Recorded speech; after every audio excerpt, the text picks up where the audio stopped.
نصيحة نصيحة نصيحة منشنها لأي شخص وخليه يستوعب الكلام هذا. أخوياك لا تقابلهم كل يوم، أخوياك لا تقابلهم كل يوم.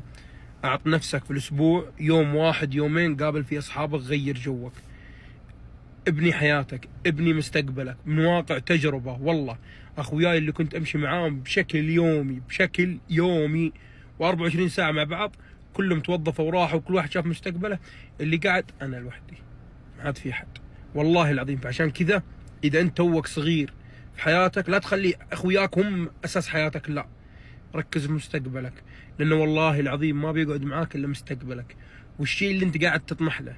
إذا أنت قاعد تطمح تقعد مع العيال كلهم راح يتوظفون ويمشون، ما بيقعد إلا أنت لوحدك، والله العظيم من واقع تجربة أنا مجربها شخصيا. فنصيحتي لك نصيحتي لك نصيحتي لك حط مستقبلك رقم واحد، العيال رقم اثنين. أنا ما أقول لك لا تقاطعهم ولا عاد تطلع وخلاك مكتئب، لا، اطلع وانبسط، بس أعطيهم وقت، لا تخليهم هم جزء، هم حياتك كاملة.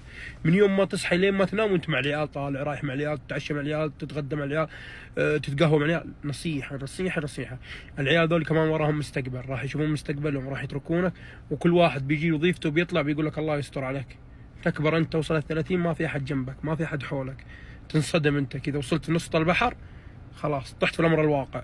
العيال كل واحد توظف، كل واحد شاف حرمته، شاف مستقبله، جاله بزران وانت قاعد.